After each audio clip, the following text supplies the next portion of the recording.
Yay! Hi, how are Hi, ya?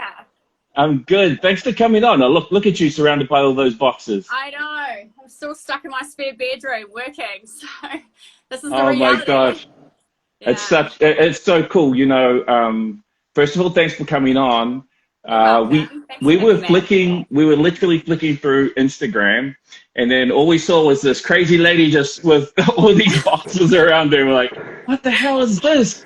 It's Yeah. on lockdown. How the hell is she doing that? That was absolutely amazing. We're like, oh man, she has some secret recipe that we have to share with the rest of the world. So we thought we'd reach out and get you on. So it's so cool to have you on.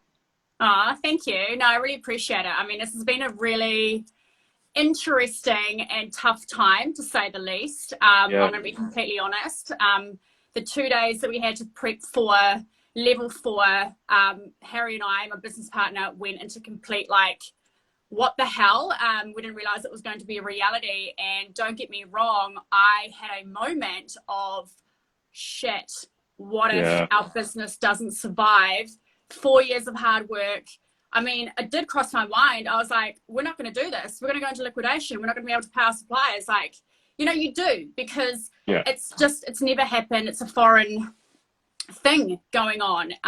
And yeah, I really felt for it because I mean, small businesses are really the lifeline of New Zealand, if you think about it. And yeah, just seeing the doors closing, and it's just really not, it's scary. And yeah, it was totally. definitely something that it was crossing our minds. So going into it, I kind of went into full on survival. Like, what do Right. we do Just zoned to, out. yeah, to keep going? Like, I know we're going to lockdown for 4 weeks, but the 4 weeks is not for me to put my feet up and go, oh, well. It Yeah, was 4 weeks of going, we're going to get through this. And I think I was more determined than ever. Like, it yeah, really challenged us. And it was like, I had to think more outside the box than I ever had, yeah, to be honest. And I think that was yeah, where my mindset went yeah. originally. So yeah, and from there, just went into it. So yeah, I'm more than happy to start sharing sort of how. Yeah, It's crazy that your mind was thinking out of the box and now you're just surrounded by boxes. yeah, true, very Hey, true. Yeah, I wanted to just track back and get a little bit more of your business story, and just so that people could understand, because I think a lot of people would know you from the TV series and stuff, but you've been doing this a while, and like business is fucking hard, and like oh just because you got a TV show, that doesn't actually mean that you're going to survive in business. And no, good on you for making the most of that opportunity. But yeah, like I know for a fact, like, business is tough anyway. And yeah, so I was watching some of your Insta IGTVs actually, and I saw that you actually come from a corporate background. You were in corporate before you started this business. What yeah. were you doing So before this? yes, I'll do a quick rundown. I'm not going to go into a lot of detail, but I think people need to understand, like, me getting into business was never like a plan of mine. All right. I was actually 15 when I dropped out of school, and I was a bit of a rebel. I didn't really know what I wanted to do, and there were some things in life that happened that really challenged me, and I sort of went off a direction. So I don't really have your typical upbringing, and I ended up doing my OE quite young overseas, and I think that really gave me a boot up the ass to grow up and Yeah, realize right. that how lucky we are in New Zealand. Yeah. I really felt like we've got silver spoons in our mouths compared to other places in the world. With all respect, we've got such a great environment to educate ourselves, and grow businesses and all that. So I came back to New Zealand. I actually went to university at 20 and did myself a degree in finance, believe it or Uh-huh. not. So Yeah. I educated myself, and about halfway through my degree, I started working and banking to keep a roof over my head, essentially. So I was studying and working. So I was in banking for 8 years. So that's the corporate background. And Yeah. I started with being a teller to personal banking, business banking, then doing payments in the bank. And then I moved into a division where I actually created financial well-being for big corporates and Ah. institutional banking. So I created a whole new arm, and then I had people working under me, and we just sort of grew that out. So I've been around businesses a lot, and especially small businesses when I was in the payment space. And then, one day in 2016, I was like, I don't want to be told what to do. I don't want to be on the clock. I want to write my own paycheck. And that is harder than what you think when it comes to writing your own paycheck, let me tell you. You're lucky if you get a paycheck when you're self-employed. Oh my God. I have not been paid for a year. I'm going to be straight up honest with you. There is no paycheck. Good on you, man. Right. I think, people. But that's the reality, right? That's what people need to hear. It's not like a romance novel. Like you quit school at 15, you worked your ass off in a corporate job, you started your business with dreams of building a business, and like you ain't been paid in a year, and then shit just gets real. And you know what the hardest thing was? I probably could have left the corporate world earlier, but I was on a cushy salary. Do you know how hard it is to let go of you know? But I was let's be serious. Like, how passionate and how determined are you for this business, you know? And I think I started my consulting now on the side, and what I ask the girls who come to me and want to work with me, I always ask them this: why are you doing what you're doing? What is your passion and what is your purpose? And look, it could be money, it could whatever. I don't care. And I think I've spoke about this on one of my IGTVs. I said, why are you doing it? And I'm going to be honest, before lockdown, I lost my purpose. I was so bogged down in operations of Ed&I. And I even said to Harry, I don't want to do this anymore. Can we just sell the business as what it is? I'm done. I'm exhausted. It is so hard running a business. Like, I'm done. Was that everything else that you were doing and the business on top of that? What do you think got you to that point, though? Because every entrepreneur goes through it, right? We just like, nah, fuck this. I'm out of here. I can't have it. It's fucking hard. Yeah, too hard.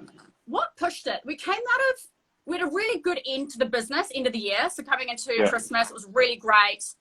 But we got affected prior when China was hit. Our sales started dropping before we went to lockdown. And we had just done a massive investment into our business for raw materials in order to bring the pricing down. So when we make the product in the future, it costs less. So we had put ourselves in a big financial situation, right? And we didn't foresee what was going to happen, you know? And that kind of got me, and I was just like, I can't fucking do this. The responsibilities that sit on your shoulders when it comes to a business, because every day it's sales, operations, supply chain, pay the bills, clean the floor, you know? It's like every single thing needs to be done. Unpack the boxes, send the stuff. Customer service, constantly there is stuff going on, and it's 14, 16-hour days, and I just want to go exercise as well, you know, but it's just, it was full on. I was like, I'm done, and I lost my passion. And maybe, you know, I have to look at lockdown, and look, it's not a good thing, but I have to take the good out of it and be like, you know what, it's a blessing what happened for me personally, because I was exhausted and run down. And when I went into lockdown, I reset myself. I looked at the business. I streamlined stuff. I cut stuff. I looked at things that just wasn't working. Because first of all, I was like, where do I money save? You know, where the fuck do I save money? So you went into that. And I started going back to the core and the purpose of why I started Ed&I, where I want to go, where I want to take it, and what it means. And I spent... What was that purpose? The purpose? Back to why, for me personally, the purpose for Ed&I was I wanted to give women the body and skin confidence that I was really craving my whole life. So I suffered severe acne as a child. I'm talking bad. Wow. On my face, my back, my legs. It was embarrassing. I was bullied. It was pizza face, you name it. That's what I dig about you, because you just like, you know, no one would know that, and you're absolutely transparent about that story. Like if they looked at you, you're like, oh, cushy life, yo, being on the TV, like started this thing, it's all blowing up, yo, got some, you know, $1 million and some nice cars and whatever. I wish. And the thing is, and this is what I probably want to touch on as well when it comes to the business, was I went back to it and I started communicating with my followers and customers. I Yeah. started going, this is why I started Ed&I. This is what the products Yeah. mean. I took so much research into Ed&I body. I wanted the ingredients to mean something. I wanted it to be different, the branding, everything. And I spent 4 weeks. If I look back at how I spent my time on my social media platforms, I Yeah. spent the whole time communicating the meaning behind my products, how to use them, how to love your body, how to implement it into your everyday. And I kept doing that over and over again. I came up with ways with like the coffee scrubs, taking other stuff and using it different ways. I said, you know, and I did that. And the funny thing was, the more I did it, the more sales, the more it came, the more people were watching, the more people were engaging. And I spoke about my journey, and I was constantly just talking about it. And that's one of the, not tricks, but the honesty with growing a organic but loyal customer base and following is to really involve them and include them into your business. Get them entrenched in who you are. And that transparency and that vulnerability that comes from that. Like I was touched by that IGTV where you talked about the issues that you had with acne growing up. It's like, I can imagine how tough that would have been, and just like, you know, all the bullying and shit that would have gone on. But can I ask you then about your mindset, and like to have been subjected to that from a young age and for a long period of time? You know, how did that affect you? But then what was the thing that enabled you to change your mindset and just say, no, I'm gonna flip this whole script?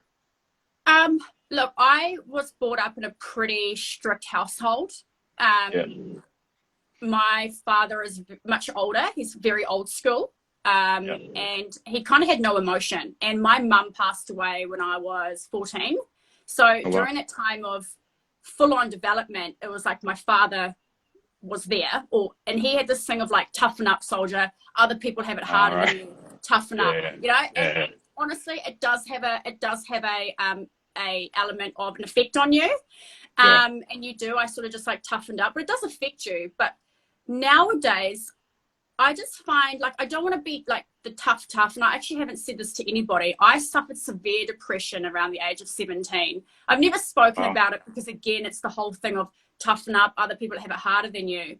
But for me, I kind of trained my mind just to always think of something good, like in that moment, just think positive, and positive attracts positive. And it's just being, and I mean, I have shit days, don't get me wrong, I have shit days.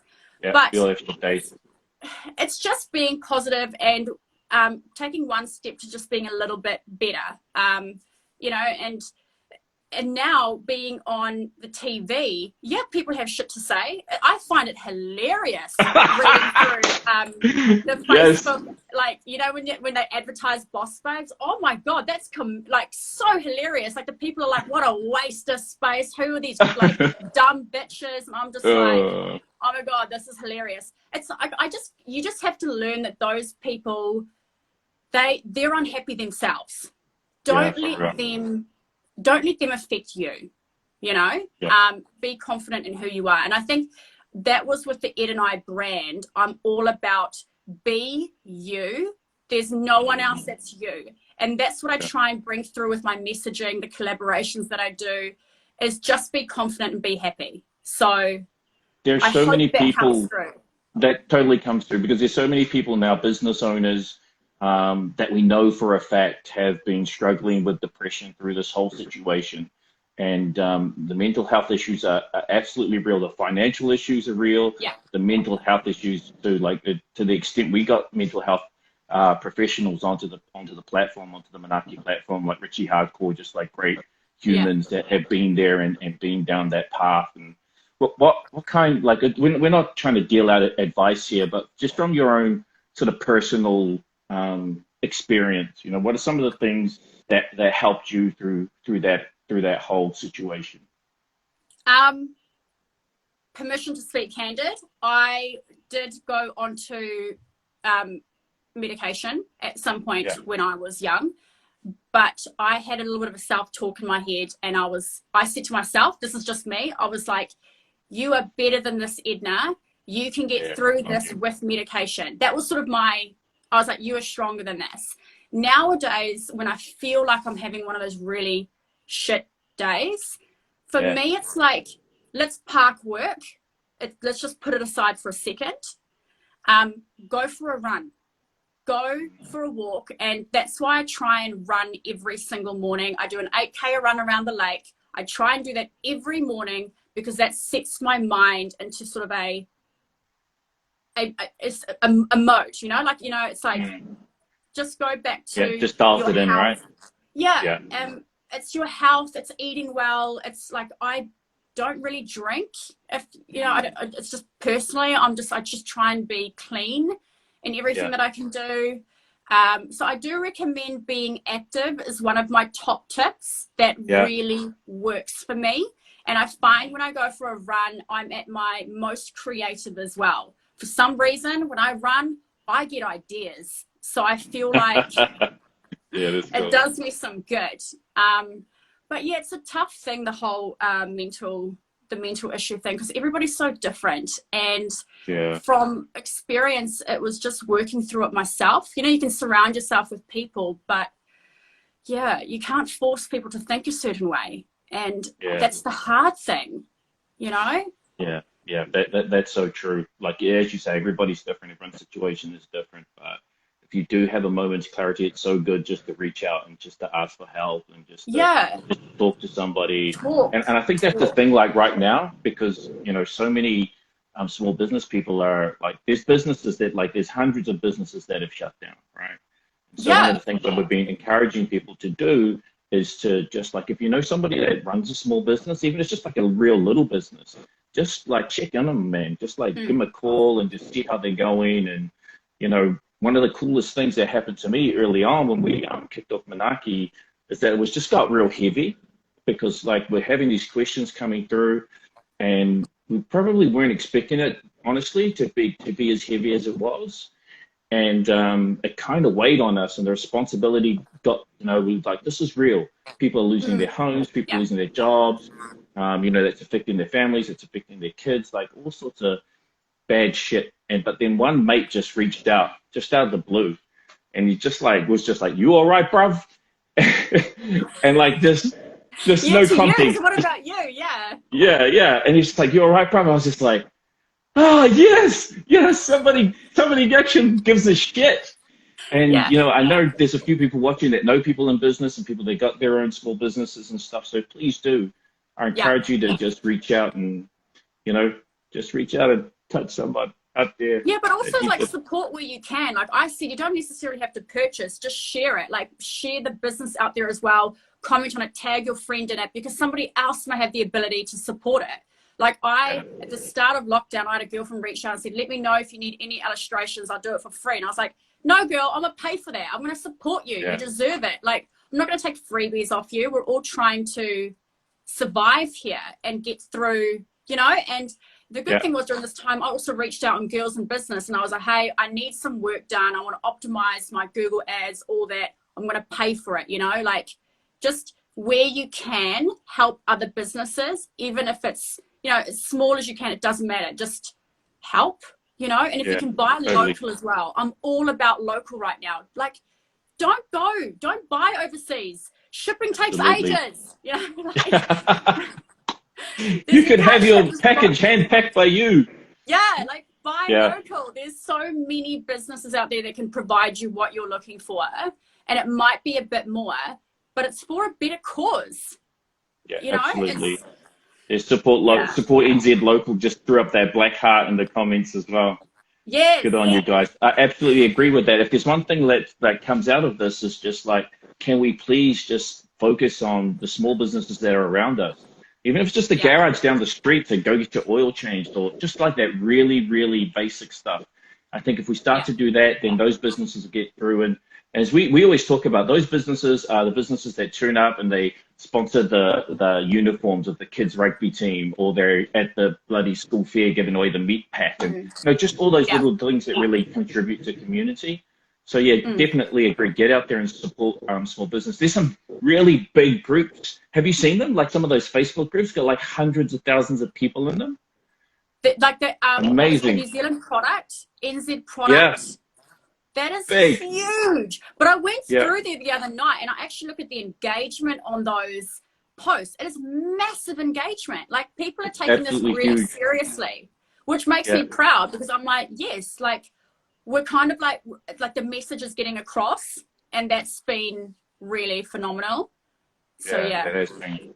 So let's talk about how you got started in your business, because I know a lot of people on this and on the lives that we've had are kind of like businesses that are a lot further down the track, and they're like global and they're doing like really massive things. But like I saw on one of your IGTVs that you and your business partner basically bootstrapped Ed&I. Yeah. How was So we did. that? How was that? Reality, everybody else was buying a house, and I wasn't. Yeah, I mean, that's the reality. We came up with an idea, and originally we started with swimwear, but that came from a personal passion, right? Yeah. And I was doing Ed&I as I was working full time in the corporate world, right? So that's a good point, right? So you got to do the work while you build the business. Yeah.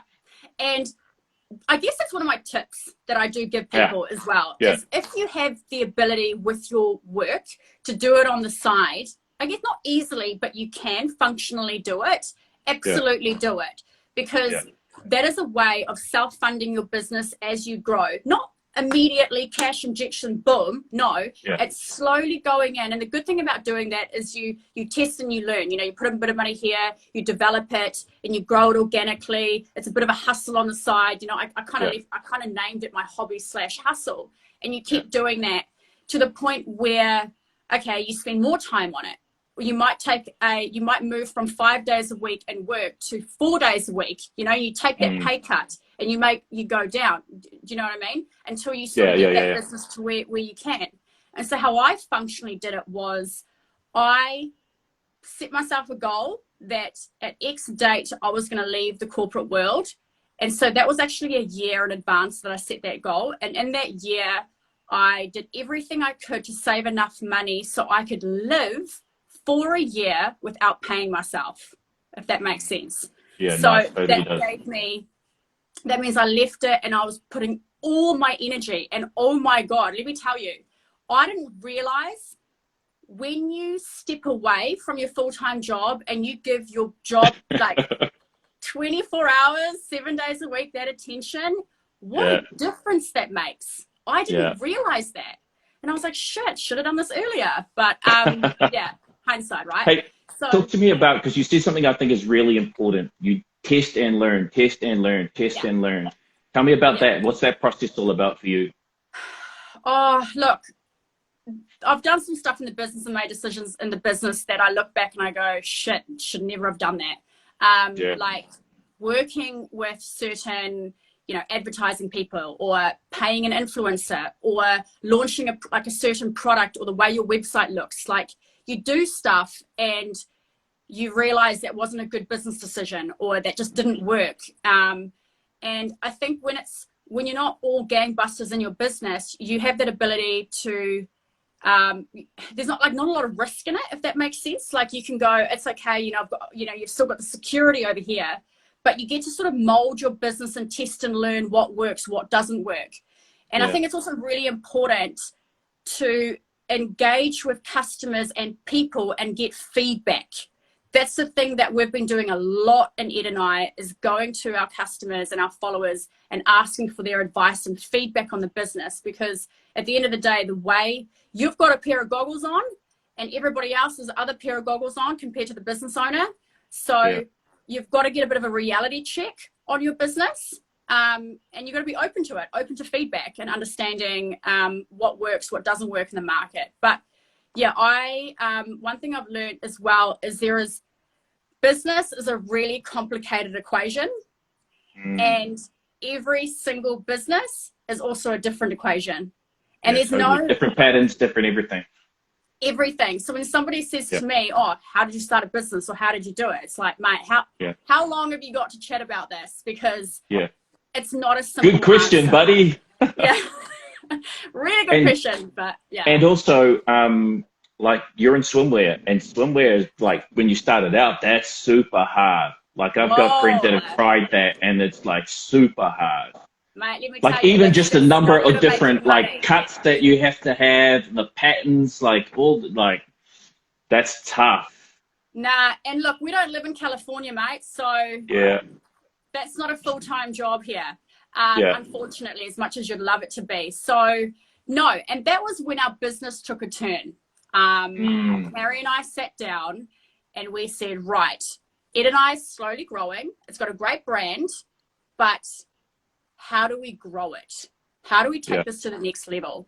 And I say to people, if you're really wanting to grow and get to that next level, create a product that's replenishable. Create a yeah, product that people need, that people can continue buying, and that yeah, will, and you cause return customers. Create something like that, a needed product. yeah. Good And I advice think, right there. that was our savior through Mm, lockdown, because we got the green tick to yeah. operate on our essential products, which was our body range only. Right. And that was our, not the tan or the swimwear. It wasn't essential, but our Yeah. 4-pack, our body care was all good. And that was our savior. Absolutely. Mm, So that's where Ed and I took a turn. And we spent a lot of time and money. So going back to your original question was, yeah. we funded Ed and I through the money that we made at work. So everything that we made from our corporate role that was spare change went into the business, and we grew the business that way. We didn't get a loan from the bank until 3 years into the business, when we really needed some help to fund some invoicing. But other than that, it was just our own money. Yeah. It's such a that dedication to continue to learn and then learn from your customers and then pivot into the bigger opportunity, repeatable, scalable. That's such a really valuable lesson.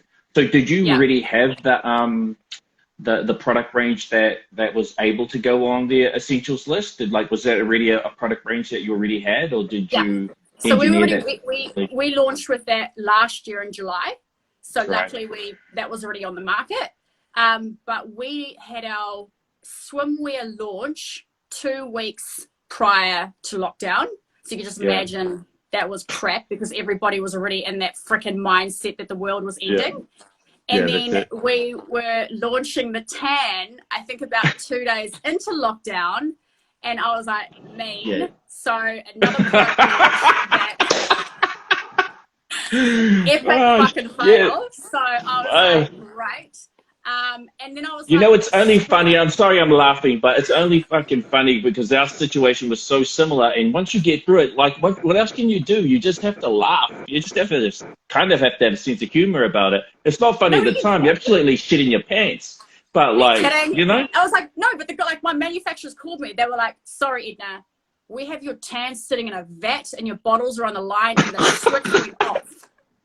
This was a non-essential item. And I was just like, are you It was right there, mate. It was right there. It was not happening. I was like, fuck. Like, it was so frustrating.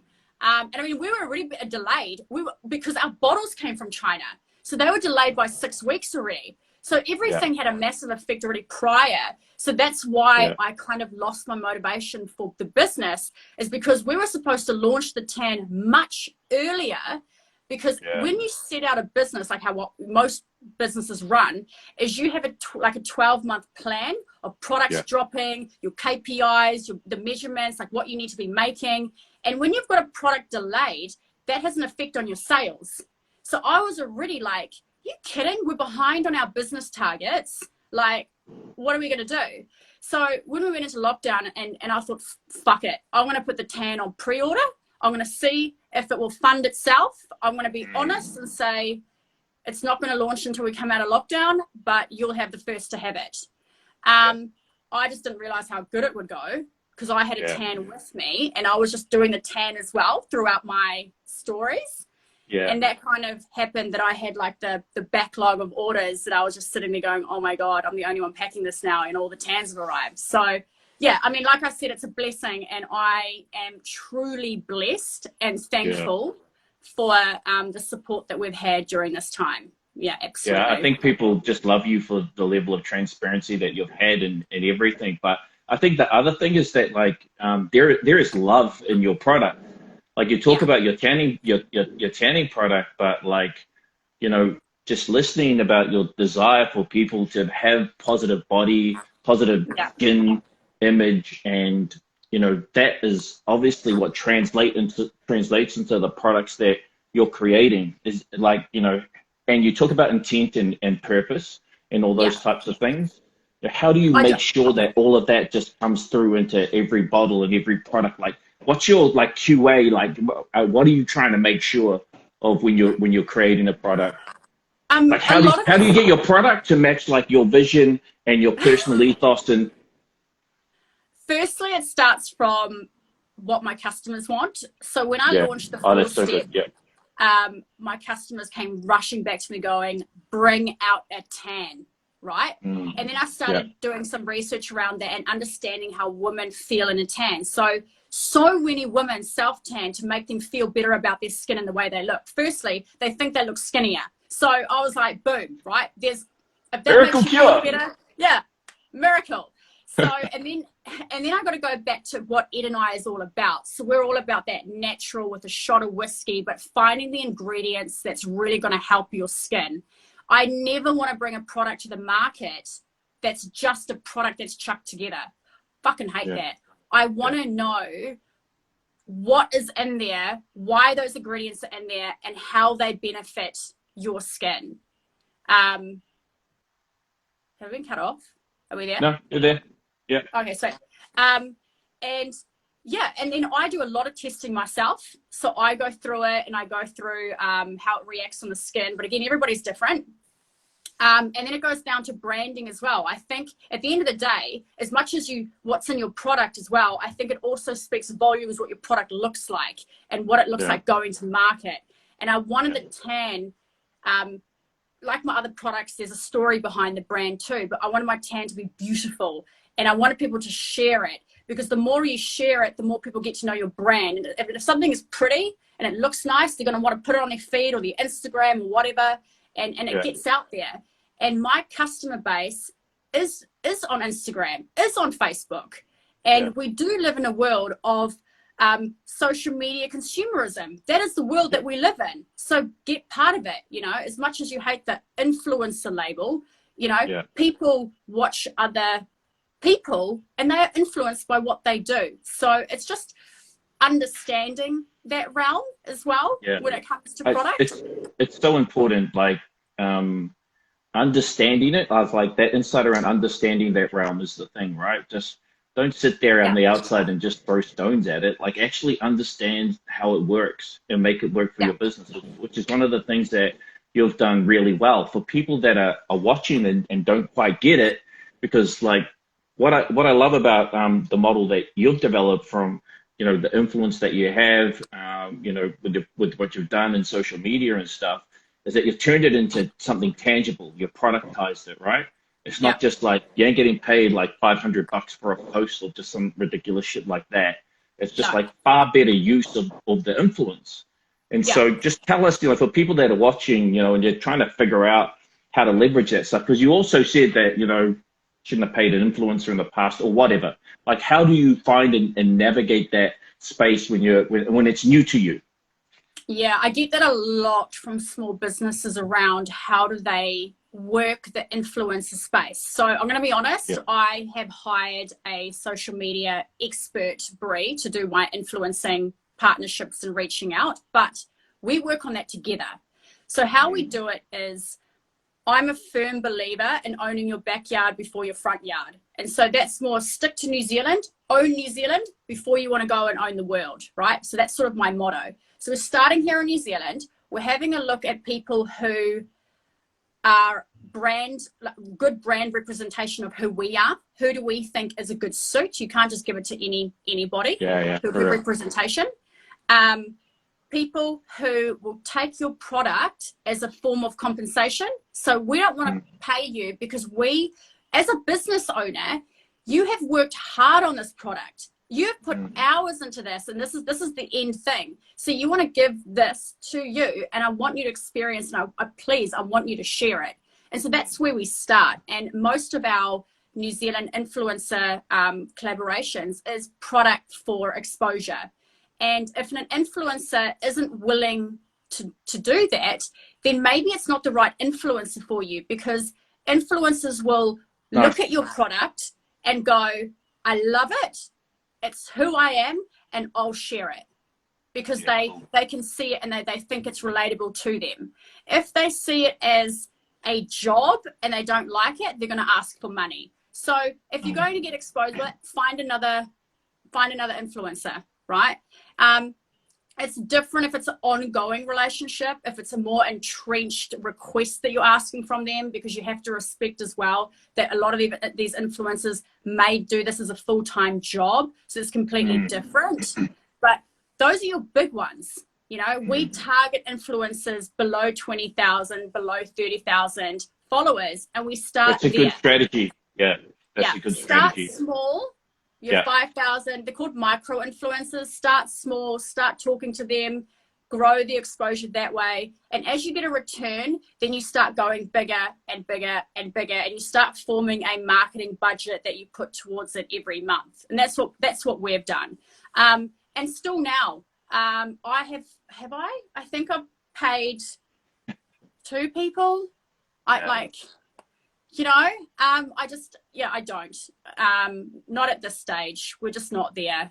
We believe in our product. So, hope that. Oh, that's so good. We promised to give away something, and I've been occupying all the time. So we're going to give people some opportunity to ask some questions. So if you want to ask Edna a question, please just post your question up now, and then we're going to choose one. We had a little bit of an argument when we were, not an argument, but we had a kind of text off, and I was like, no, I'm going to buy the thing. You're like, no, I'm going to give it. And no, we're going to buy it. And like, so just how you insisted on paying your pal, like I'm insisting that we're going to buy it, we're going to buy this. And so we're going to give it away. So if somebody has a question for Edna, please post your question up, and then we'll pick the best one, and we'll keep on chatting. And when we see some good ones pop up, we'll throw them into the mix as well.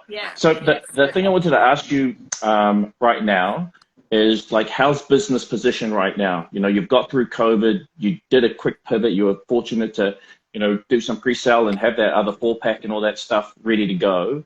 So how's business position right now? And what have you learned out of this experience that you're going to take forward into Ed&I? It's a really good question.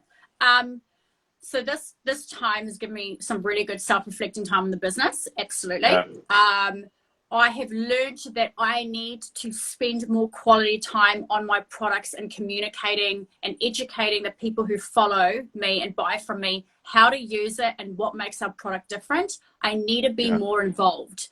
I didn't realize that people have put my face to my brand so much. So I need to go back to the roots on that. And I wasn't there before this time. I've also found, I've also understood what else is missing in the brand. Like, people are asking for certain products as well. And I've already started developing my next product. So that's exciting. I've also had to rethink about the business around swimwear. Is it something that's going to be here in 12 months? Is it something that we're going to move away from? I don't know. But there's some thinking around that. We are in a good place. The business right now, we're solid. We've got some pretty big commitments that we have to commit to and deliver on. So we are all about right now just having a good sustainable model, having good marketing. We've got a great marketing team that we outsource, continuing working there, optimizing that, coming out with new products, staying exciting, and just rethinking about what we look like 12 months from now and setting ourselves some monthly goals. Yeah, nice. I think this is Holly from Foric. They do a natural energy drink. It's really cool. I don't know if you've tried it. You should try it if you haven't. She says, we asked for questions, now we've got a bazillion of them. Especially given the current situation, would you ever explore partnering with retailers, or is online the only and best way forward? No, we are with retailers. So Foodstuffs, thank you, New World, and them have taken us on board. They are solely like owned and operated, so franchised. So we're going through, you know, door by door, but we're currently in 9 New Worlds, mainly in Auckland, a few spread across the country. But for us, retail is a really good distribution in terms of getting our numbers up and getting your brand awareness and getting that out there. Absolutely. And we want to be available to people throughout the country immediately without having to go online. But at the end of the day, with Ed&I, it's always good for any business to be getting sales through your online channel, because that's your highest margin at the end of the day. And I'm going to be completely honest about that, right? So, but yeah, we are in retail. And foodstuffs, like, wow, supermarket. It's like, that's an interesting channel for you, right? Well, I think it's interesting. Yeah, it's really interesting. And I've actually made the decision 2 weeks ago now to go into Pack and Save and not just New World. Wow. Because at the end of the day, where we are in terms of the grocery stores doesn't take away at the end of the day from our brand. We are available to every single Kiwi out there. We're not looking for a particular Kiwi. We want everybody to be using Ed&I. And I think that I like grocery stores because grocery stores are sustainable. They're never a shop that's going to close their doors, you know? Yeah. Everybody needs food. So why not be where everybody's As we've seen. Yeah, and accessible. I mean, just make your product accessible to everybody, right? Yeah, absolutely. A question about China. Do you see the Chinese supply chain as reliable post-COVID? Actually, the Chinese supply chain was open again before we went into lockdown. I was. The Chinese supply chain closed while we were still functioning here. So that was what put us behind. And moving forward, at this stage, we are still with China, but we have explored places like the States. So it's never a forever. It's always just an option still. China, in terms of garment manufacturing, is incredible, though. I mean, they have some amazing machinery and like the quality. So we don't do garments there. We just our swimwear's handmade in Bali, which is why they're a bit more expensive. That's cool. Our bottles come from China. Our bottles and lids come from China. Ah, okay. If you could give advice, this is Brian. If you could give advice to your younger self, what would it be? That's a curly one. Oh my God, I was such a rebel, but do you know what though? Because I was such a rebel, I am that person I am today, kind of like ballsy and just like who I am. And so I think the advice I'd give my younger self is just be proud who you are. Like, who cares that you're different? Fuck it. Like, accept it. Like, you know, and I think 100. You're very insecure when you're young, like, oh my God, is anybody? No, fuck, love who you are. So, yeah. Hey, what was that conversation like when you told your parents like you were finishing school 15? Like, was that hardcore? I will never forget that day. Let me tell you. Holy, I still have it vividly in my brain. So my father worked for the district council, and he's an accountant, chartered accountant. Like, he's old school. Oh, right? Mate, he don't fuck about at all. He was like, no sex before marriage. You're going to finish school. You're going to go to university. You know, all that kind of stuff, right? And, all that good accountant stuff. Yeah, calculated decisions in life, right? And I just had enough, you know, because of what we went through in our situation. Every single year I was at a different school. I had enough. And the minute I was allowed to sign out of school, I went to the principal. I was like, I'm out. And went to my dad, and he was in his office. And I said, Dad, dropped out of school. And did you really? Is that how it happened? For real? No, he was so disappointed. I didn't speak to him for a year. Yeah, it was bad. It was that's bad. pretty bad. Yeah. Oh, wow. And what happened after that? He forgave you, obviously, and now he's super proud of you, I bet. He doesn't say it. He's still real old and stubborn, but I know I know he's proud now. Okay, let me get to know. Did you go to Bali to check the quality of the swimwear first? Like, what's the QA around Bali? I took a punt my very first season. Oh, really? You just took a punt? Yeah, I took a punt. I invested. I did sampling, and I'm going to talk about sampling this week in my personal videos, sampling and manufacturing. Okay, cool. I'll do that. Cool. But I took a punt. It was great. It was fine. It was awesome. Then I went to Bali and I started growing my relationship with my manufacturer. And today I'm still with the same manufacturer because every year I go there and I grow my relationship. And I think that's one of the key things is growing a good relationship with your suppliers. Absolutely. Yeah. And this is Lizzie, how do you ensure that all your products are sustainable and cruelty-free when you're making them?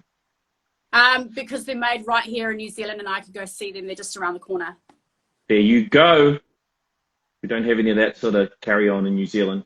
Nah. We hope. No, heck no. I've been in there. I've seen them do it. So it's great. What do we got here? We've got plenty more questions here. I'm just scrolling through. Everybody says hi. Hi. So Everyone's cute. saying hi. Everybody just loves your transparency as well. So Ed&I was, so BTW.Wood says, was Ed&I Swim your first ever business? Yes, first ever.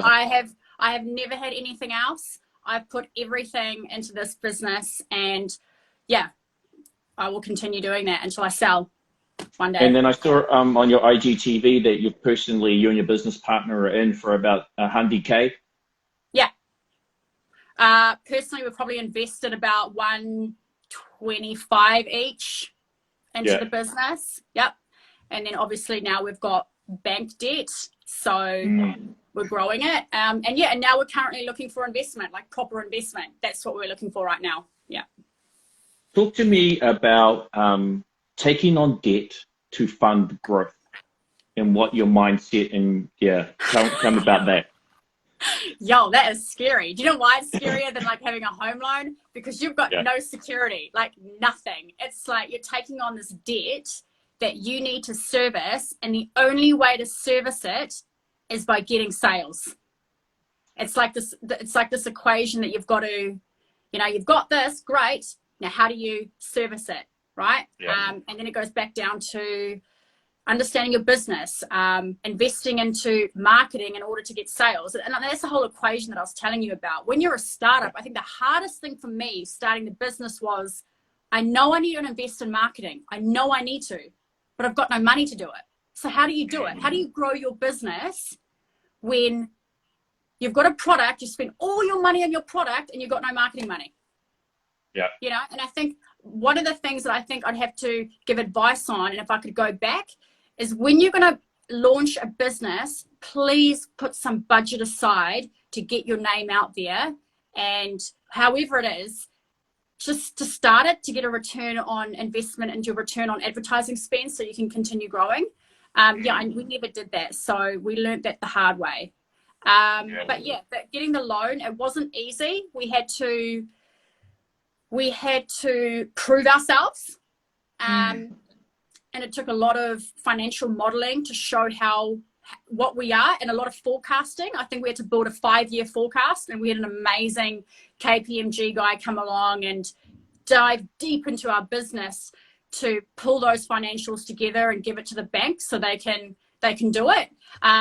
So I also think when it comes to business, surround yourself with people who know more than you. Oh my God. Yeah. Like, for real. Surround yourself with people with knowledge, man. Like, you learn so much. I mean, you learn a lot on the job, but you can't do it alone. Holy, you can't do it alone. Yeah, for real. Do you think that the body, Ed&I body, is the future for you? Is that like your hunch? Is that what you're feeling right now? Yeah. Yeah. And that's what your customers are telling you as well? Oh, look, I'll be honest. It's 95%. Are you just guessing? It's still a hunch or what? It's 95% of our sales is body. Yeah. So if that doesn't speak volumes, How does it feel to have to like pivot away from swimwear and then into, I mean, you obviously love both of them, but do you feel any sense of loss around, maybe that when in reflection, the swimwear's not going to work out as you would have hoped, and this is the way that you're going now? Or just like, nah, fuck it. I learned, I tested, this is the way I go, let's go hard out next thing. Look, I want to make a note. The swimwear has funded itself, and the swimwear funded the manufacturing of body. So that was a good thing about the swimwear. So I want to make that really clear to people, that swimwear is not the fact that it's not making money. It absolutely is. It's that it's not taking you to the next sort of level. Yeah. And we haven't made a decision on removing swimwear yet, because it means something to me. You know, it's where it all started. It's the foundation. But I've already thought of an idea about that. I'm not going to share it on here now, but watch this space, because there's some big change coming with Ed and I. Yeah, we've spent a lot of time on. Yeah. This is a pretty straight up question. It says, what mistakes have you made in general life and in business? Wow. Okay, Brian, that's a hardcore question. Oh. Wow. Do we cruise past that one, or? Yeah, no, jeepers. I'm going to need a wine with that, you and you, honey. We can have a long chat about the mistakes. What's the favorite piece in your collection, and why? Which style would you recommend for a petite figure? There you go. Oh my God, honey. Get the one that I did when I shot with the cheetah in South Africa. The Epi top and Harry Bottoms, absolute favorite, and the cheetah print. It's nearly sold out, because the minute I took a photo with it with the cheetah, everybody was like, I've got to have that one there, which I thought was quite funny. But yeah, those are the styles. They're my favorite. Yeah. This is a big question. Would you think about doing an IPO for Ed&I, or just like private investors, the initial public offering? Like, what's the vision? Just tell me what the vision is. Like, what's the big picture? How do you see this all playing out? We're 5 years from here. Oh, 5 years from here, it's sold. Sold, eh? Yeah. That quick? You're done with it? No, look, I don't know. Right now, the vision is that we get some really good investors on board. I don't want just any investor, right? Like, I mean, I won't say no to money, but ideally, I'd want to get an investor on board with like experience and has some sort of and network into distribution internationally. I would love to take Ed&I further. So we've got an initial partner with China at the moment. That's just a little bit on hold given the current situation. And we've got one for Australia. So we're working on those two. But I would love one investor to come along, because I hate having to manage a lot of investor expectations. It's a mission, mate. It's a mission. Yeah, it's a total mission. Right. I just want one. One that's willing to come along, to trust in the brand as much as we do, and love the brand as much as we do, and is willing to put their money in for us to take Ed&I to the next level. And to be honest, it's actually not a lot of money that we're asking for.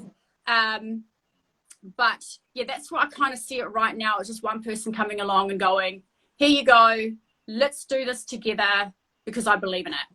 That's ideal. Given the love that your brand has and the customer engagement, would you think about crowdsourcing that, crowdfunding that? Yeah, we're already looking at that at the moment. Yeah. Yeah, smart. If you sold Ed&I, this is from Jen Hope Horsford. If you sold Ed&I, what would you do after that? Probably have a baby. That's a big question too. Like, I'm 30, you know, I'm also going to think about like having a family too one day. So I started Edna Swart Consulting now, because I've had a lot of women reach out to me in particular going, please help me. And for me to manage, I guess, the time wasters, you know, nobody's a time waster, but people who really genuinely need my help. I started the consulting on the side. And I've always said, once I sell Ed&I want to work in my own consultancy business where I sit down with women and men, but I sit down with entrepreneurs who have really great ideas, who really want to start a business, but nobody gives them the reality.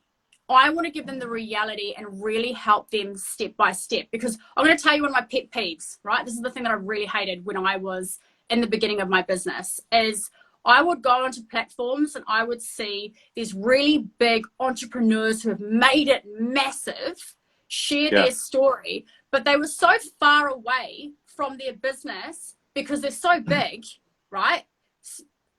Ages away from the business, that they weren't giving me relatable advice. And that really frustrated me. I felt like I was really missing relatable advice. And so I'd love to move into a consultancy where I could give relatable advice to people, if that makes sense. No, that makes complete sense. Okay, guess what? We're about to get cut off, so we have to choose a winner. Out of all those questions that I asked you, which one did you vibe with the most? Who's this Brian chick? He's got all these questions coming out. Should we go with Brian? Brian's just, I think, like she's just doing the blitz and, you know, complete blitz kill. Brian, She's just dominating the feed. Well, hey, you know what? So Persistence is key, right? Another thing in let's business go. too. So, All right, so we're going to go with Briar. I am buying the gift voucher. Okay, we're just establishing that now. Thank you. Bloody Thank you, hell. Briar. Congratulations, Briar. You're the winner of the $200 gift voucher.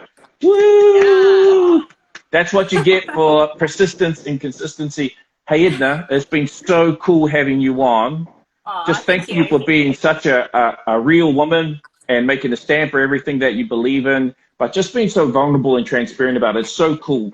We're going to share this around. I hope so many people get to see this side of you that really, you know, speaks to the person that's out there just trying their best to change her world and inspire others along the way. It's real talk, and it was awesome. Thank you for being on. Oh, thanks for having me. I appreciate that. It's been really fun. Thank you. Cool. And Briar, you gotta just DM me, and we'll get your details, and then I'll go off and buy the voucher. Are there vouchers on the site? Is that where I buy it? Or? But like Okay, I said, cool. I was more than happy to do it. That's all right. I'll go buy the voucher. And shout out to you, man. Hope everything goes incredibly well. We'll check in again and see how you're going. Cool. Thank you. We'll Thanks, talk my soon. friend. See ya. Bye. Bye. Yo, thanks. Edna, that was real talk with Pat Matt. That's us for tonight, guys. We're all done. Briar, please DM. We are Manaaki with your details. Drop us a follow, please, guys, while you're here. If you enjoyed that talk, join us back tomorrow night. Got more incredible business people, just lessons, just facts, just real talk, people being real about their business journey. Absolutely love it. And if you have a question for your own business journey, you know, you're struggling with something, just go to Manaaki. Like, just incredible business people that are there. www.manaaki.io. They will answer your questions. Like Edna said, there's so much that you can get from surrounding yourself with incredible people that give you great advice, and just the best people are on there. Thanks so much for joining us. We will chat more tomorrow with somebody else. Until then, enjoy your night. We'll catch you later.